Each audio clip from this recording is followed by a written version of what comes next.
ለይት ማረፍድበት አንደኛ ምክንያት መጽሐፍ ማንበብ ነውና ተኛ በቃና ተኛ ስልክ እንድሰጥ አራን ያልፈልግም ላንብብበት።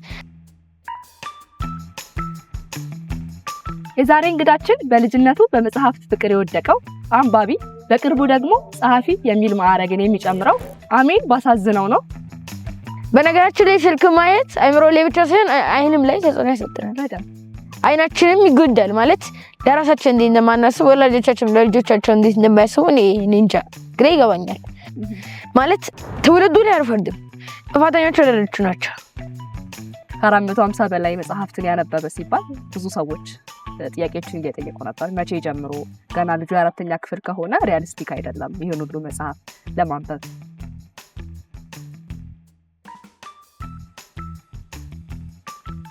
አሜንዬ እንግዳችን ስለሆንክ ከልብ አመሰግናለሁ። እንኳን ደህና መጣክ። እንኳን ደህና ቆያችሁኝ። በመግቢያዬ ላይ እንግዲህ በመጽሐፍት ፍቅር በልጅነቱ የወደቀ እያልኩኝ ነበረ። ብዙ ቆይታ የምናደርገውም ዛሬ ደግሞ በአንባቢነትህ ነው። ብዙ መጽሐፍቶች እንዳነበብክ ከዚህ በፊት በነበረ ቆይታም እያየሁኝ ነበር። ከ450 በላይ አይደለም? የመጀመሪያ መጽሐፍ ምን ነበር ያነበብከው? የመጀመሪያ መጽሐፊ አሻንጉሊቴ ብሸድም የሚለው መጽሐፍ ነው። የተረት መጽሐፍ ማለት ነው። የማንም መጽሐፍ ነው በጣም የምትወደው እስካሁን ድረስ ካነበብካቸው መጽሐፍቶች? እኔ በነጠላ ማለት አንድ ብቻውን ከሆነ ሀበሻ ጀብዱ በጣም ነው የምወደው። ነገር ግን የዓለማየሁ ዋሴ መጽሐፍቶች በጣም ነው የምወዳቸው። ከመርበብቶች ሁሉንም አንብቤያቸዋለሁ። መርበብትን ለእድሜ አይሆንም ተብዬ ተከልክያለሁ። መርበብትን ነው እስካሁን የቀረህ እንጂ ዓለማየሁ ዋሴ እሸቴ የሀበሻ ጀብዱንም ብለህ የሀበሻ ጀብዱ እንግዲህ ሙሉ ታሪኩ የኢትዮጵያ ታሪክ ላይ ነው አይደል ያጠነጥነው። ስለዚህ ስለ ሀገራችን ስለ አድዋ ታሪክ እንዲሁም በጣሊያን ጊዜ ስለነበረው ነገር በደንብ ታሪክ ላይ በደንብ አንብበኸዋል። የታሪክ መጽሐፍትን ትወዳለህ ማለት ነው? ያን ያህል አይደለም፣ ልቦለድ ነው የሚመስለኝ። ግን አነባለሁ፣ ግን እወዳለሁ፣ ግን ያን ያህል አይደለም። ብዙ ላይ አሁን ትኩረት አድርገህ የምታነበው ልቦለዶችና የሃይማኖታዊ መጽሐፍቶች። ሃይማኖታዊ መጽሐፍት ጥሩ። ከሃይማኖት መጽሐፍት በጣም የወደድከው ወይም ደግሞ አንብበህ የገዛ ብዙ ጥቅም ያገኘህበት? ኦልሞስት ያ ሁሉም የሃይማኖት መጽሐፍት የራሱ ጥቅም አለው። በተለየ ግን በስነ ምግባር ወይም ደግሞ በተለየ መልኩ እኔ ላይ አስተዋጽኦ አበርክቷል የምትለው ካለ? ሳይንስና ሃይማኖት የሚለው መጽሐፍ የዲያቆን ያረጋል አበጋዝ መጽሐፍ በጣም ለኔ አስተዋጽኦ ያደረገና በጣም የምወድ መጽሐፍ ነው። ከሃይማኖት መጽሐፍት አምስተኛ ክፍል ነህ ማለት ነው? እኔ አራተኛ ክፍል ነኝ። አራተኛ ክፍል። በትምህርትህም እንግዲህ ጎበዝ እንደሆን ካይቻለሁኝ ማሚም እያሳየችኝ ነበር የትምህርት ውጤቶችን። ዝም ብሎ 100 ማምጣት ብቻ ሳይሆን አቬሬጅህም በደንብ ከፍ ያለ ነውና ማንበብ ለትምህርት የራሱ ጥቅም አለው ብዬ አስባለሁ። እሱ እንዴት አግዞሃል? እሱ ለኔ አግዞኛል ማለት ሳነብ ማነበው ነገር ላይ ከትምህርቴ ጋር የተያያዥ ነገሮችን አገኛለሁ። ስለዚህ ትምህርቴ ላይ ያለ ለምሳሌ የፈተና ዕለት አንዳንድ አስተማሪዎች ብዙ ጊዜ አይደረግም ግን ክላስ ሊቀር ይችላል በተለያየ ምክንያት እና የዛኔ ሳንማር የቀረን ይችላል እና የዛኔ ብዙ ልጆች ያንን ጥያቄ ያልተማርነውን ጥያቄ ሊስቱ ይችላል። ነገር ግን እኔ ብዙ ጊዜ ከመጽሐፍቶች ከማነባቸው መጽሐፍት ላይ ስለማገኘው አልስተውም ማለት ትምህርቴ ላይ አስተዋጽኦ አለው መጽሐፍ ማለት። ከዚህ የምታነበው ነገር ላይ ተጨማሪ ለራስህ ዕውቀት ታገኛለህ ማለት ነው። ግን ብዙ ጊዜ አሁን ምን ሰዓት ላይ ነው የምታነበው? እኔ ብዙ ጊዜ ማታ ላይ ነው። ማታ እስከ 6 ሰዓት ድረስ ነው ቆየው? እኔ አንዳንዴ እስከ 5 ሰዓት ልቆይ እችላለሁ። ኳስ ወዳለሁ። ኳስ ሳይ እስከ 5 ሰዓት ልቆይ እችላለሁ።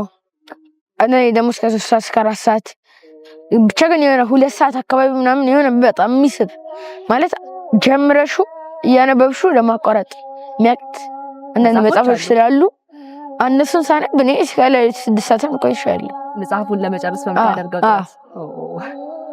ደስ የሚል ነው። አሁን ብዙ ሰዎችም እያየሁኝ ነበርና ከ450 መጽሐፍት በላይ አንብቧል ሲባል ምን ሰዓት ነው የሚጫወተው? ያለ እድሜው ጫና ይበዛበታል የሚሉ ጥያቄዎች አሉ። እሱን ኋላ ላይ ወደ ከማሚ ጋርም ቆይታ ሳደርግ እሷን በደንብ ጠይቃታለሁኝ።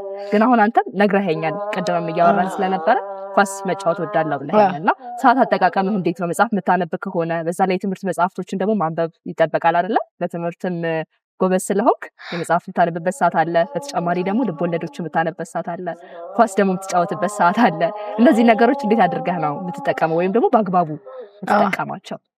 ትምህርት ቤት የእረፍት ሰዓቶች አሉ። እሺ። በአንድ በትንሹ የእረፍት ሰዓት ወይም ቁርስ ሰዓት የምንለው እኛ ምግቤን እበላለሁ። እሺ። እና በጣም መጮህ ስለምወድ ቁርስ ሰዓት ምሳዬንም ቁርሴንም የታሰረልኝ ጨርሼ ነው ሁላችንም ጓደኞቼም እንደዛ ነው የምናደርገው። ከዛ ምሳ ሰዓት እንጫወታለን። ከሳምንት አለ 2 ቀን ከተጫወትን 2 ቀን ላይብረሪ እንገባለን። መጀመሪያ እንደዛ ነበር። አሁን ግን እኔ 3 ቀን ጥናት ስላለኝ እነሱ እኔ ያለኝ ቀን ይጫወታሉ። ከዛ 1 ቀን ላይብረሪ እንገባለን፣ 1 ቀን ደግሞ ያው እንጫወታለን። ከትምህርት ሰዓት ውጪስ ወደ ቤት በምትሄድበት ሰዓት በቤት ላይ ወደ ቤት ደግሞ ከገባሁ በኋላ እግሬን ታጠባለሁ። ደግሞ እዛም ሄጄ ኳስ እጫወታለሁ ቤቴ። ከዛ ደግሞ ከቤተሰቦቼ ጋር የመጽሐፍ ማንበብ ጊዜ አሳልፋለሁ እና ደግሞ ለራሴ ማታ ላይ አነባለሁ። ቴሌቪዥን የስፖርት ዜና ሰማለሁ። ከዛ ደግሞ ጸሎቴን ጸልዬ እተኛለሁ። ስፖርት በጣም አትወደው ማለት ነው?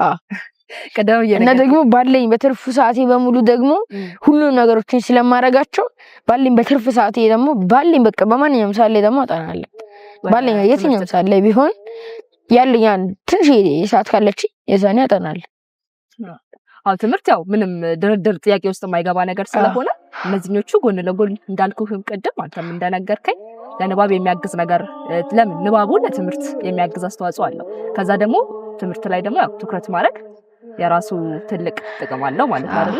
ስለዚህ አሁን ገና 4ኛ ክፍል እና አምና 3ኛ ክፍል ስንተኛ ነበር የወጣኸው? አንደኛ ነበር የወጣሁት። አንደኛ ከክፍላችሁ ነው አጠቃላይ ከትምህርት ቤቱ? ከአጠቃላይ ትምህርት ቤት ሳይሆን ከሴክሽን። ሴክሽን ማለት አሁን ለምሳሌ ሴክሽን ያለ ቢ ያለ ሲ ያለ ዲ ያለ እኔ አምና ሲ ነበርኩኝ። ከሴክሽኑ እኔ ነበር የወጣሁት።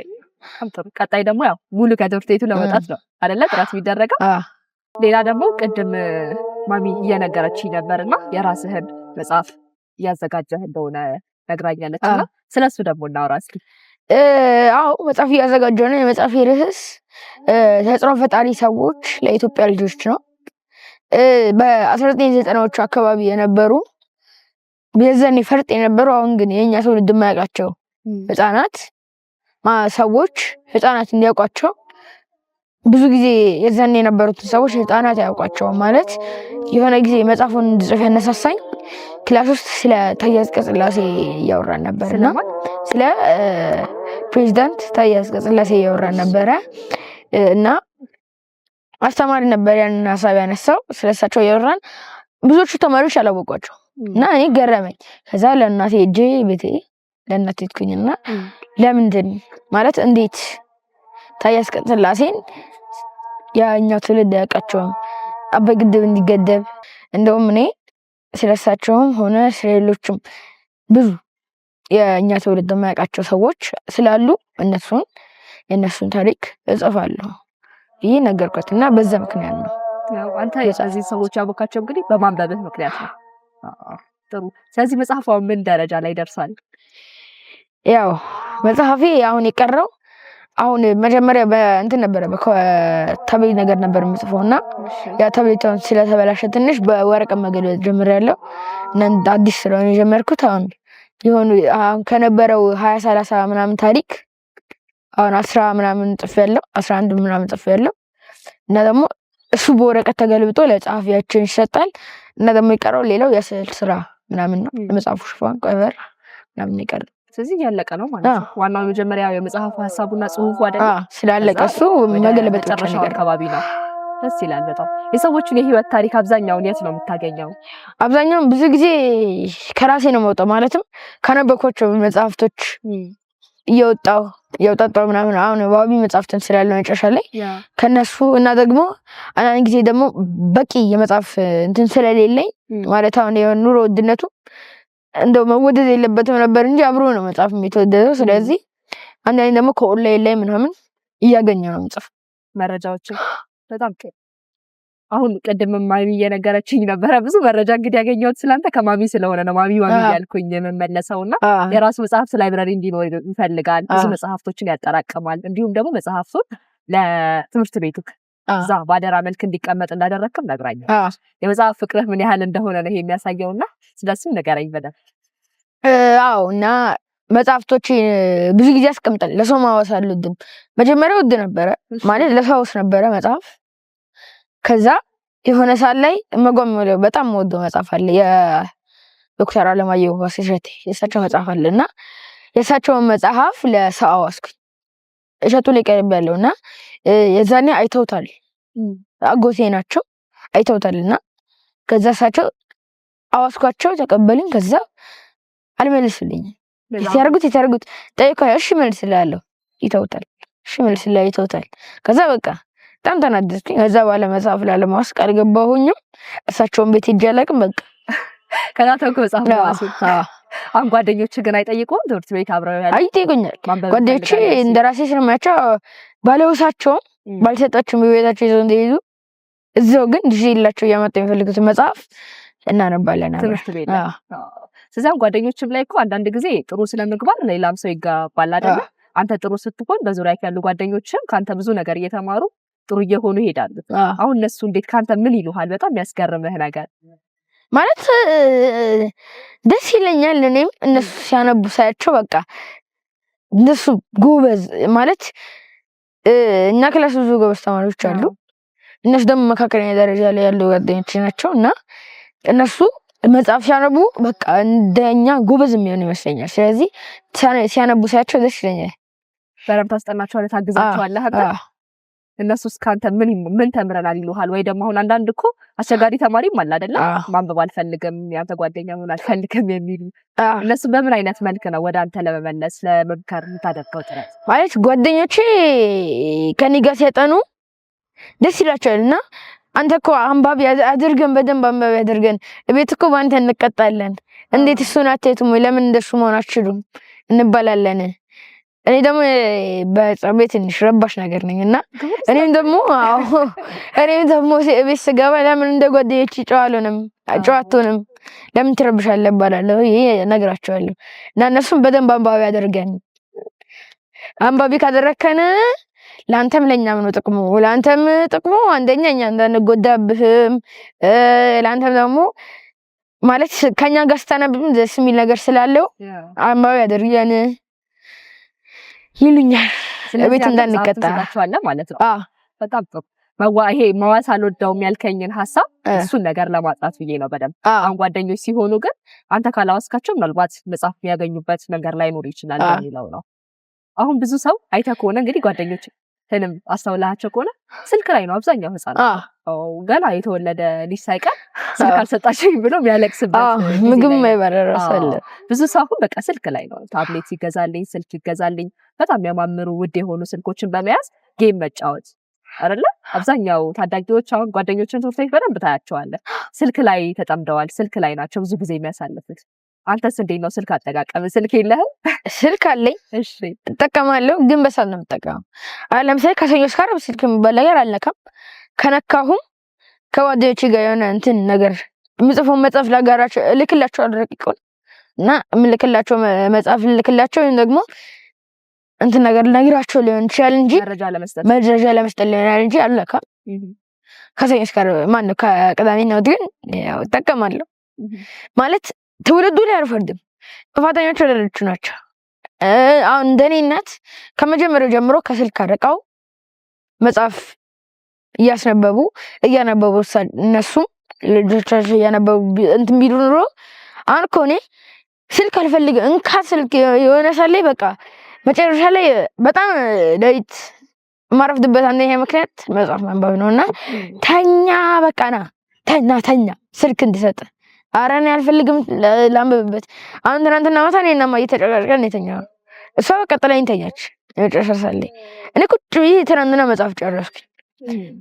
የታገል ሰይፉ የኔ ደማቅ ሰዎች የሚለው መጽሐፍ እሱ ነበር የሸለመኝና እሷ አንተኛ ትለኛለች። እኔ ደግሞ አይ አልተኛም መጽሐፌን አንብቤ ልጨርስ እላለሁ። ከዛ በቃ መጨረሻ ላይ ተጨቃጭቀን እሷ ተኛች፣ እኔ መጽሐፌን አንብቤ ስጨርስ ጸሎቴን ጸልዬ ተኛሁ። ጨርሰህ ማለት ስልክ አይስብህም ነው ወይስ አሁን ለምሳሌ ጌም መጫወቱ ምናምን ስልኩ ላይ ያለው ነገር አያታልልህም? አንተ አያታልልኝም፣ እጮታለሁ ግን ደግሞ ያን ያህል አልጠቀምበትም። ያን ያህል ጊዜ አላሳልፍበትም፣ አያታልለኝም። አሁን ለምሳሌ ብዙ ወላጆች የሚያደርጉት አልገባቸውም እንጂ እና መጽሐፍ አንብብና ይሄን ያህል ገጽ ካነበብክ ስልክ እሰጣለሁ ይላሉ። ያ ልጆቹን ምን ያደርጋቸው ስልኩን ስለሚፈልጉት መጽሐፉን በደንብ ሳይረዱት አሁን ለምሳሌ ስልክ ሁሌ መጽሐፍ አንብብና ስልክ እሰጣለሁ የሚባልሽ ለምሳሌ መጽሐፉን ማንበብ ይደብራል። እና አሁን ለምሳሌ እዚህ አንደኛው ገጽ ላይ ከነበረ ይዘለውና አምስተኛ ገጽ ላይ ሄዶ የሆነ ነገር ያዛራል እንደዚህ የሚጠይቁን ቦታ ምናምን ብሎ አስቦ ያጠናል ወደ መሸወድ ይላል። ከዛ ደግሞ ወላጆች በዚህ ሳለ ዲፊት ያደርጋሉ። ምክንያቱም ልጆቻቸው አነበቡ ብለው ነው የሚያስቡት። እነሱ እየዘለሉ ነው የሚሄዱት። ከዛ ስልክ ይሰጣቸዋል። ከዛ ልጆቹ ከመጽሐፍ የበለጠ ስልኩ ላይ ያሳልፋሉ። ከዛ በነገራችን ላይ ስልክ ማየት አይምሮ ላይ ብቻ ሳይሆን አይንም ላይ ተጽዕኖ ያሳድራል። አይናችንም ይጎዳል። ማለት ለራሳችን እንዴት እንደማናስብ ወላጆቻችን ለልጆቻቸው እንዴት እንደማያስቡ እኔ እንጃ ግራ ይገባኛል። ማለት አይናቸውን የማይፈልጉት ነው ይመስለው ከመጀመሪያ እስከ መጨረሻው ድረስ በቃ ስልክ ላይ እንዳለ ስልክ ላይ እንትን የሚሉት እና ረጅም ሰዓት ላይ ስለሆነ ስልክ ላይ የሚያሳልፉት አይናቸውም ይጎዳል።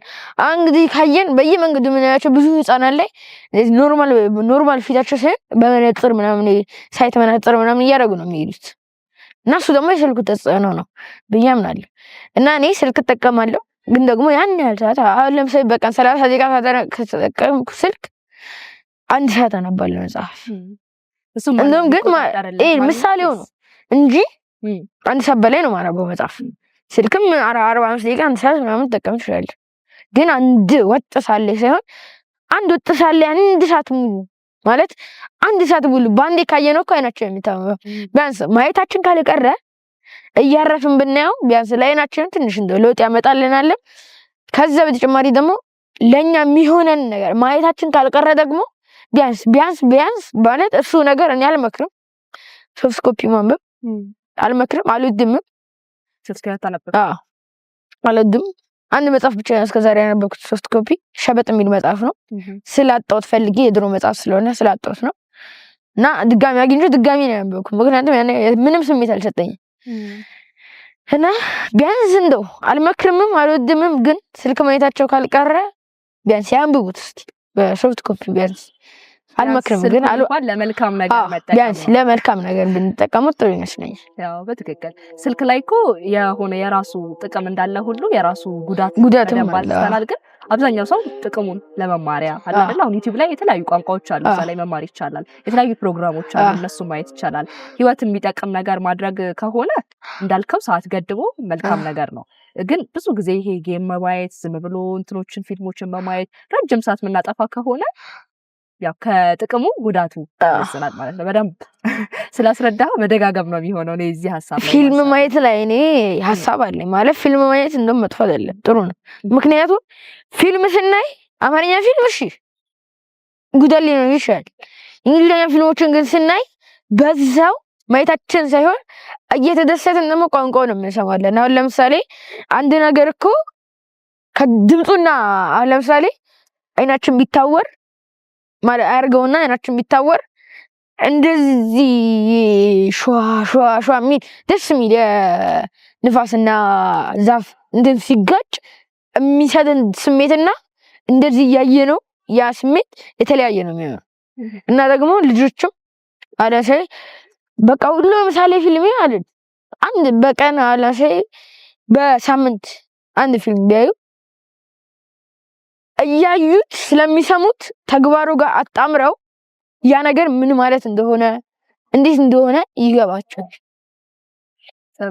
ግን እዚህ ጋር ልመልስህና ላይ አሁን የአማርኛ ፊልም ለልጆች ማየት ይገርና እንግሊዘኛ ፊልሙን ቋንቋ ለመማር ግን እንግሊዘኛ ፊልሞችን ቢሆን ለልጆች የማይፈቀዱ ፊልሞች አሉ። አዎ ግን ለምሳሌ አኒሜሽኖች በእድሜ አኒሜሽኖች ከልጆች ጋር መሄድ ሳይንስ ነክ የሆኑ ፊልሞች ከሆኑ ግን እነዛን ነገሮች ምናልባት ቋንቋ መማሪያነት ሊሆን ይችላል። አማርኛ ፊልም ላይም ደግሞ እንደዛው ለልጆች ማይሆኑ አሉ፣ ለልጆች የሚሆኑ አሉ። ይሄንን እኔ እንደ ሐሳብ ወላጆች ቢመርጡላቸው ብዬ ነው ማስበው። ልጆች በራሳቸው ግን ከጓደኛቸው ጋር ይሄን አይቼዋለሁ ብሏቸው ወይ ጓደኛቸው ይሄን አይተኸዋል ወይ ብላቸው በራሳቸው ዩቲዩብ ላይ ገብተው ከሚያዩ ወላጆች መርጠውላቸው ይሄን ያው ይሄን አትያው ቢሉ መልካም ይመስለኛል። ሁለቱ ፊልሞች ላይ ያው ለህፃናት ማይፈቀዱ አይነት ነገሮች ስላሉ ማለት ነው። በሱ እንስማማለን።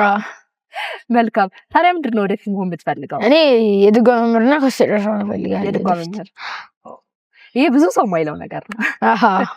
እንዴት የድጓ መምህር መሆን ፈለግ? ቅምቅማያቴ ነው ወይስ ቅምቅማያቴ ነገር አለቃ የሚባሉ ነበሩ፣ የደብረ ሊባኖስ አለቃ ነበሩና የደብረ ሊባኖስ አለቃ ነበሩና የጣሊያን ኢትዮጵያን ሲወር ሁለተኛ ጊዜ ጣሊያን ኢትዮጵያን ሲወር እሳቸውን ረሽናቸዋል። እሳቸው የድጓ መምህር ነበሩ፣ ጎበዝ የድጓ መምህር ነበሩ። እኔ እሳቸውን በጣም ነው የምወዳቸው እና የድጓ መምህር እያሉ ነው ጣሊያኖች ረሽናቸው። ቤተክርስቲያናት ተዘጋም ጣሊያኖች ደብረ ሊባኖስ ሊዘጉ ሲመጡ በፍጹም አይዘጋም ተብሎ ረሽናቸው እና ማንም የእሳቸውን እንትን ያስቀጠለ ስለሌለ እኔ ከተወለዳችን እኔ ያንም ነገር ማስቀጠልም ስለፈልግ ደስም ስለሚል ማለት ዜማ ምናምን ደስ ይላል። ስለዚህ እሱን ለማስቀጠል ስለዚህ በዚህ ምክንያት ተነሳስተህ የድጓ መምህር መሆን ነው የምፈልገው። የድጓ መምህር ለመሆን ምንድን ነው የሚያስፈልገው? የድጓ መምህር ለመሆን የሚያስፈልገው ከውዳሴ ማርያም ጀምሮ እስከ ጾመ ድጓ መሳሰሉት የቅዱስ ያሬድ ዜማዎች፣ ቅኔ ምናምን ማጥናት። ስለዚህ በደንብ ጠንቅቆ ማወቅ ያስፈልጋል። አሁን አንተ ማሚም ነግራኛለች ስለ ትምህርት ቤት እስከ ትማራለህ።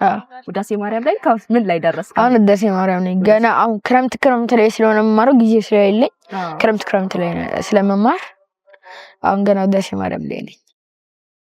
ጎበዝ፣ ደስ ነው የሚለው በደንብ በተለይ እንደዚህ ከሆኑ መሆን የምትፈልገውን ነገር አውቀህ ከዛ በኋላ እሱን ደግሞ ከስር እያሳደጉ እሱ ላይ ትኩረት ሰጥቶ ንባቦችን ማድረግ ያንን ነገር እንዴት አድርጌ ማሳደግ አለብኝ፣ ምንድነው የሚያስፈልገው የሚሉትን ነገሮች እየለዩ ራስን በዛ ነገር ከዚህ ልጅነት ጀምሮ ኮትኩቶ መሄድ በደንብ ይሄ የሚበረታታ ነገር ነው።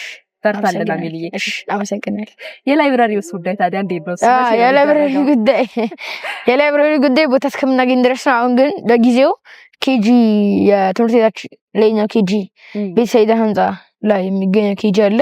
እሱ ኬጂ ጋር መጽሐፌን ሰጥቼ ለህፃናቶቹ ማለት ኬጂ ለሚማሩ ህፃናት የገቡ መጽሐፍቶች እንዲያነቡ ላይብራሪ እዛ አደራጅቻለሁ እና ኬጂ የሚማሩ ህፃናት እዛ ገብተው ማንበብ ይችላሉ።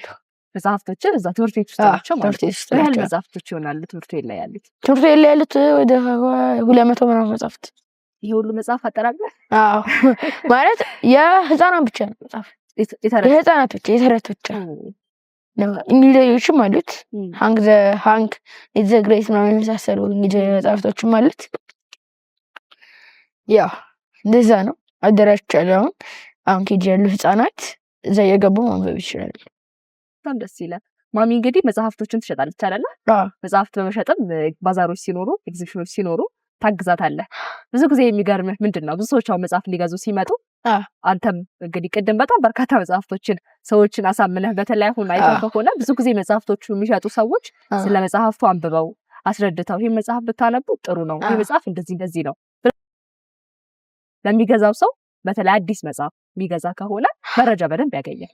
አንተ ደግሞ እሱን በመስጠት በጣም ጎበዝ ነው አይደለ?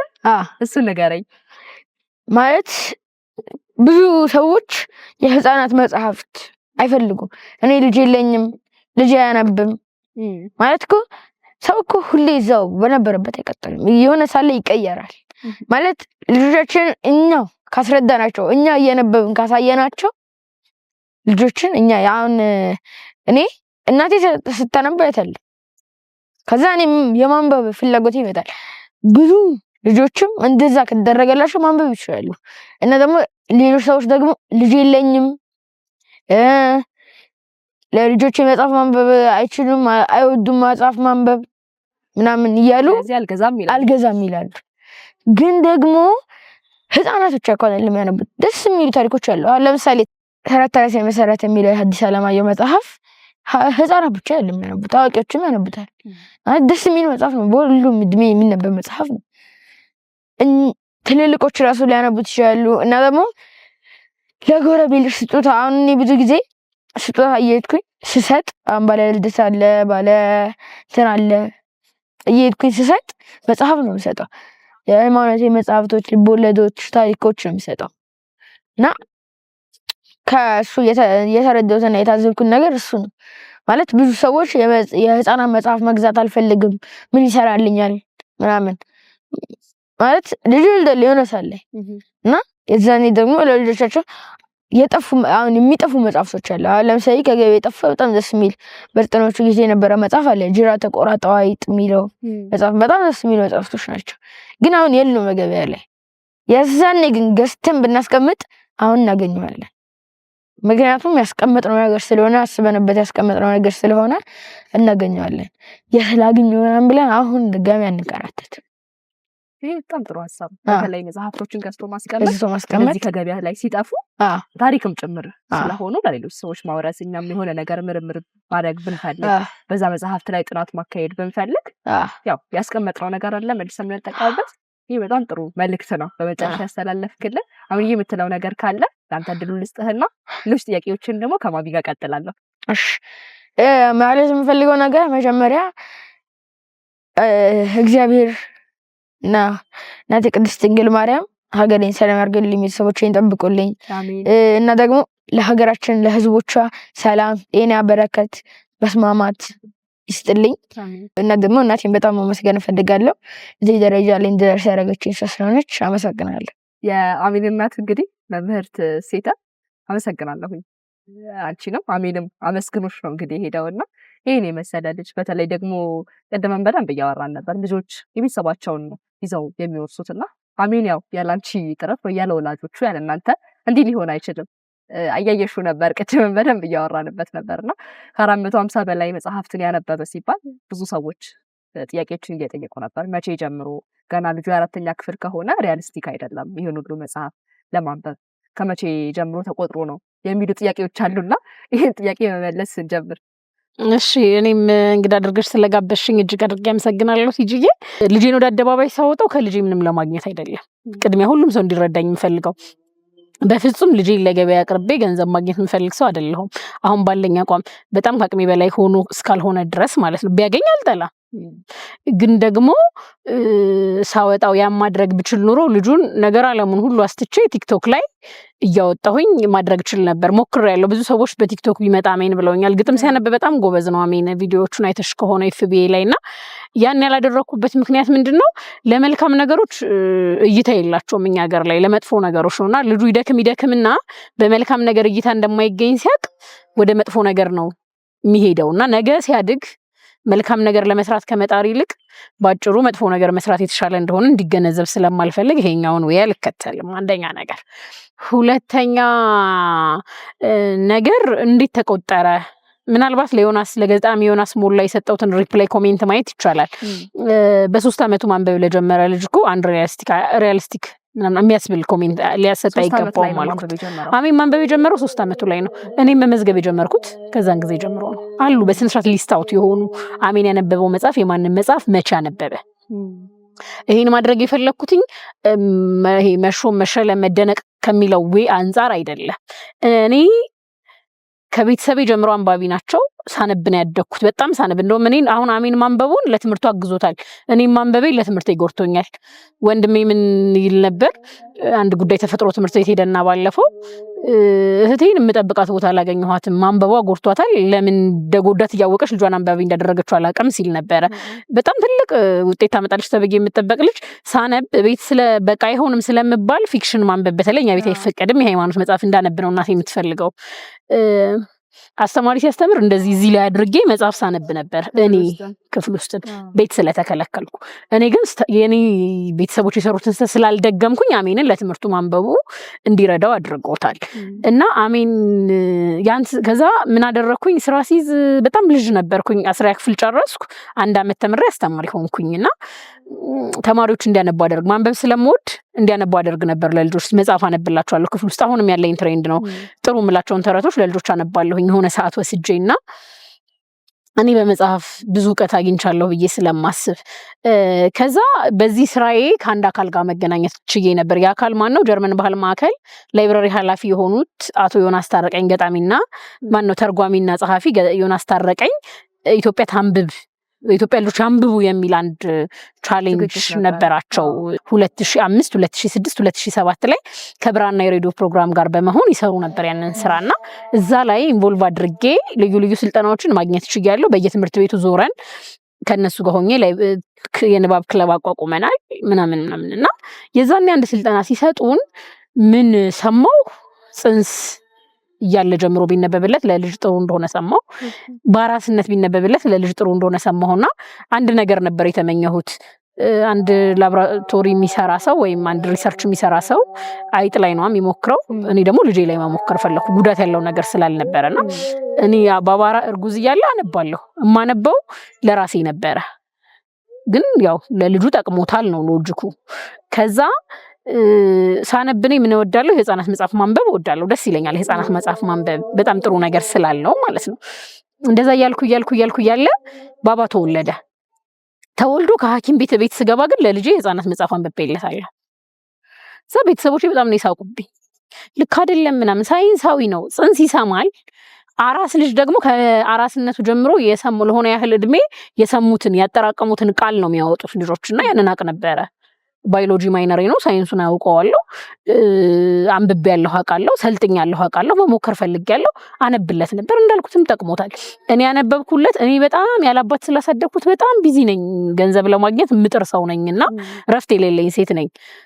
እናቴ ናት ልጄን ያሳደገችው፣ እግዚአብሔር እድሜ ጤና ይስጣትና ፊደል አስለየችው። ከዛ እንዳልኩሽ የጋራ የቤተሰብ ንባቡ ጠቀመን። ባባ ፈተና ሲፈተን ኬጂ ገብቶ እንዴት መሰልሽ የሚደረገው? ይሄ ከሆነ ጥያቄው እዚህ ጋር ጽሁፍ ይያዝና እቺ ምንድናት ብሎ ይጠይቃሉ፣ ሴት ብሎ እንዲመልሱ ልጆቹ። ባባ ግን ሚስ እጅሽን ብሎ ሴት ብሎ ነው ያነበበላት። ይሄ ከዛ እንደውም ምን አሉ፣ ጨርሶ ነው የመጣው አሉ። ከዛውንም ደግሜ የማመሰግናት ኬጂ ነርሰሪ ኤልኬጂ እና ዩኬጂ ያስተማረችው መምህርት ፋሲካ ነፃነቱን ሰጠችው፣ እንዲያነብ ፈቀደችለት፣ ለልጆች እንዲያነብ ጎበዝ አለችው። ከዛ አንባቢ ሆነ። አሜን። ከዛ ልክ የመጀመሪያ መጽሐፉ አሻንጉሊቴ ረብሻ አይወድም የሚለውን መጽሐፍ ጽፎ ሲጨርስ ቀኑን ጻፍኩትና አሻንጉሊቴ ረብሻ አይወድምን አነበበ ብዬ መጽሐፍ መመዝገብ ጀመርኩ። እንደዛ እየመዘገብኩ አሁን ያለበት ድረስ ስደርስ 450 ጀመረ። ሰው ያዋቂ አይደለም 450 ያነበበው። ከህፃናት መጽሐፍ ጀምሮ እስካሁን እስካነበባቸው ያዋቂ መጽሐፍት ድረስ ያሉት 450።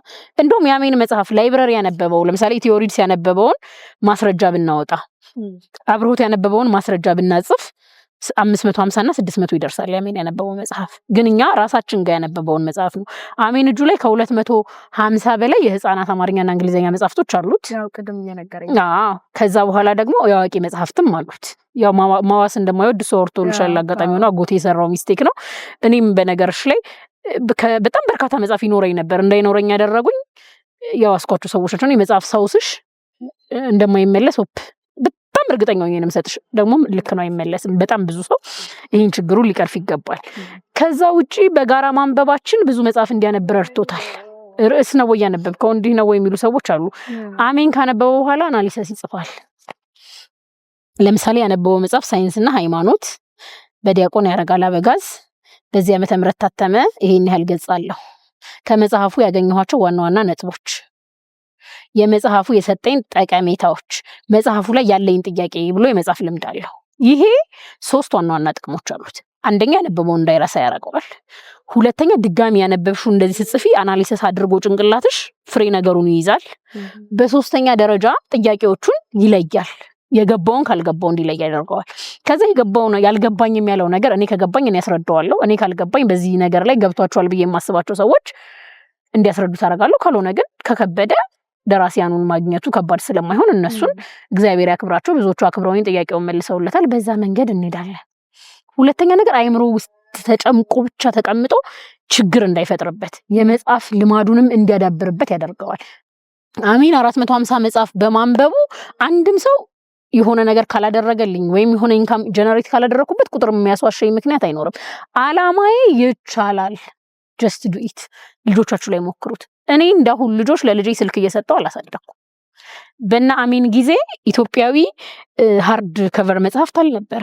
በፈረንሳይኛ መጽሐፍ ነበር። እንግሊዘኛ መምህሩ ፈረንሳይኛ የሚያስተምራልና እሱ የሆነ መጽሐፍ ሰጠው በስጦታ ሕፃን እያለ ገና።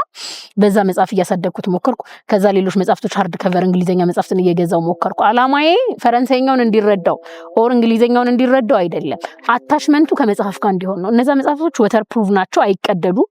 በጣም ፓወርፉል የሆነ ጉዳት ሆን ተብሎ ካልደረሰባቸው አይገነጠሉም፣ አይቀደዱም። አሁን ይሁን ልጆቻችን በተሰኘ ፕሮጀክት የሆኑ አንድ ባልና ሚስቶች ምን አድርገዋል? የሆነ ፕሮጀክት ጀምረው ሰርተውታል። ፊደላትን፣ አጫጭር ታሪኮችን፣ ቃላትን። አሁን ያለው ወላጅ እድለኛ ነው። ስልክ ሳይዝ ናቸው። በቃ አንቺ ያሻትን ስልክ የምታክል ሳይዝ ናት። ለልጅሽ ስልክ ትሰጪዋለሽ። ከዛ ይልቅ ያን መጽሐፍ 500 450 600 ብር ገዝተሽ ትሰጪዋለሽ ያን ይጠቀማል አንቺም ቤት ስትገቢ ስልክሽን ትደብቂያለሽ እኔ ያን ማድረግ ችያለሁ እኔ እንደውም አሁን ስልክ መደበቅ አልቻልኩም ለስራዬ ስለሚያስፈልገኝ ቤት ተጠቀማለሁ ከልጄ ተቃውሞ ይደርስብኛል ለምን ስልክ አብስተሽ ታያለሽ ጉዳት አለው ይለኛል ተረርተሽኛል ይሄ የሰጠውትን ነው የመለሰልኝ ግን አሜንን ሳሳድገው ሁሉንም ነገሩ ሙሉ እንዲሆንለት አድርጌያለሁ በፍጹም የጨዋታ ጊዜውን አላባከንኩበትም ሶስተኛ ነገር ተመርጦለታል ብለው የሚሰጉ ሰዎች አሉ አው መርጬለታለሁ በፍጹም ያላነበብኩትን መጽሐፍ የምሰጥናት አይደለም እንደው ባይሆን ጊዜ ባጣ ባልችል እንኳን ጸሐፊው ማን ነው የሚያስተላልፈው ነገር ምንድነው የሚለው ለይቼ ነው የምሰጠው ፕሮግራምድ የማድረግ ጉዳይ ነው ፕሮግራምድ ማድረግ ስትሺ የዛኔ ውጤታማ ይሆናል እኔ አሁን አውቶቡስ ላይ ሆነ መጽሐፍ ያስኩት ስመጣ ታክሲ ላይ ስለማነበው ነው ሲሄድ ዛሬ ስንቀሳቀስ ሙሉባቸው ቦታዎች አሉ አነበዋለሁ መጽሐፉን እሱን እንዳያነበው ነግረዋለች ኤልሳ ነው ላንተ እድሜ አይሆንም የሆነ የጾታዊ ታሪክ ስላለው ማወቅ ያለበት ለምሳሌ አለምበረከከምን ዋሲሁን ላሜን ስንገዛ በስሙ ፈርሞለት ምንድነው ያለው ስታድግ አንብበው ብሎ ነው የሰጠው ተረዳሽኝ እኔ ብቻ ሳልሆን አሁን ላይ ሰዎችም ደራሲዎችም ጭምር ሊጠነቀቁለታል ማለት ነው ያ ማለት ነው ሌላኛው ነገር እኛ ነን የምንወስነው እኛ ነን የምንሰጣቸው እኛ መጥነን የሰጠናቸው ልጆች የወላጅ ነጸብራቅ ናቸው እኔ ቤት ገብቼ ግሪን ሰቀዬ ስልክ የምጠቀም ከሆነ ዲኤስቲቪ የማይ ከሆነ ከባለቤቴ ጋር የምጨቃጨቅ ሴት ከሆንኩኝ ልጄ ነገ ያ ነው የሚሆነው ነግሮሻል ረባሽ ነው ለምሳሌ ረበሽ ምናምን ተብዬ እንደ መምህር መሰራበት ትምህርት ቤት ተጠርቼ ቢሮ ያናግሩኛልና ያን ማድረግ ይሞክሩ ወላጆች ቢያንስ አሁን በአሜን እድሜ ያሉ ልጆቻቸውን አንባቢ ማድረግ ሊከብዳቸው ይችላል ግን አሁን የሚወልዷቸው ልጆች ስልክ ከመስጠት ይልቅ ይችን ያልኩሽን መጽሐፍት እየገዙ እየሰጡ ልጆቹን ያንብቧቸው ሌላኛው ነገር መጽሐፍ አንብቡ ግዙ ለመጽሐፍት እንሸጣለን ስፔሻሊ ህፃናት መጽሐፍት ላይ እኔ መጽሐፍ የምሸጠው ከመጽሐፍ የማገኘው 100 ብር ህይወቴን ስለሚቀይረው አይደለም ነግሬሻለሁ አነባበሩ እሸጣለሁ ብዬሻለሁ ምግብ እሸጣለሁ ብዬሻለሁ ከምግቡና ከአነባበሩ የተሻለ ገንዘብ አገኛለሁ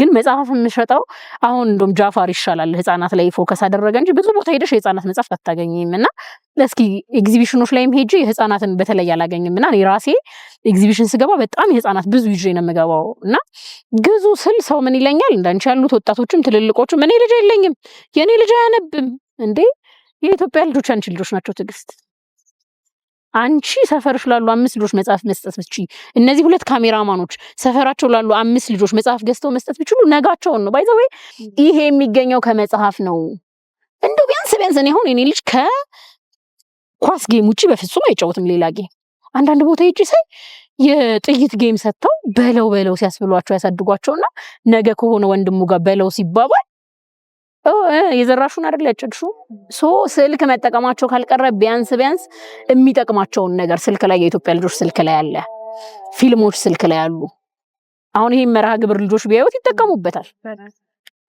ሬዲዮ ለልጆቻቸው ለምን አይከፍቱም ሰዎች ይገርመኛል እኛ ቤት ሬዲዮ በጣም ይከፈታልና ሽማግሌ የሚል ቅጽል ስም ሲሰጠው ያለው ልጅ ሬዲዮ ሲሰማ ልክ አይደለም የሰው ልጅ 4 ክህሎቶቹን ማሳደግ አለበት የመናገር እና የመስማት የመጻፍና የማንበብ አይደል ስለዚህ የመስማት ክህሎቱ እንዲያደግ ሬዲዮ መክፈት አለብን እየተጠቀምናቸው ነው አንዳንዴ ዘመነኝነት እየመሰለን ዋይፋይ ገዝተን ፓስዋርድ ሰተን ስማርት ስልክ ሰተን ሄድን እስኪ ዛሬ ራሳቸውን ከሚያጠፉ ልጆች ጀርባ እውነት እነ ጂሚና ያሉ እነ ቻት ጂፒቲ ያሉ ማጣራት አንችልም የለም ዘመናዊነት ከዚህ ጀርባ ምክንያቱም ፓስዋርድ ሰተሽ ስማርት ስልክ ሰተሽ ልጅሽ ምን እንደሚያይ ካላየሽ የትኛው ወላጅ ነው መቆጣጠሪያ ያለው የትኛው ወላጅ ነው ተመችቶት ምን አየህ የሚለው እኔ ልጄን ምን አነበብክ ያነበብክ እንትን ይነግረኛል ምን አየህ ያያትን ይነግረኛል እንዴት ዋልክ ያዋላካት ሳይደክመኝ ቀርቶ አይደለም በዚህ ሴትነቴ ላይ በዚህ እድሜ ላይ በዚህ ሰውነቴ ላይ 4 እና 5 ስራ መሰራ ሰው ነኝ ግን በፍጹም ለአንድ ልጅ ጊዜ ያላጣ ምን ዋጋ አለው ታዲያ መስራቴ ላሜን ጫማ ለመግዛት መስራቴ ላሜን ምግብ ለመግዛት መስራቴ ላሜን የተሻለ ነገር ለመስጠት አይደለ ምንድነው ማለት ነው የሚሆነው ካልጠቀመው ምን ያደርግለታል አሁን ሊሰመርበት የሚገባ ጉዳይ ነው በቃ ሊሰመርበት የሚገባ ነገር ነው እዚህ ጋር ያጣው ከዛ በኋላ ደግሞ የሚያደርጉትን ነገር መከታተል በደንብ ያስፈልጋል ሁሉም ነገሮች በደንብ አድርገሽ ነው ያነሳሻቸው በደንብ የዘረዘርሻቸውና መልእክት ጭምር ነው የሚለው ለብዙ ወላጆች ብዬ አስባለሁ መምህርት በሴታ እጅግ አድርገን እናመሰግናለን። አሜንንም እንግዲህ ትልቅ ደረጃ ደርሶ በሌላ መጽሐፍቱ ደግሞ ሲመረቅ ዳግም እንገናኛለን ብዬ አስባለሁ።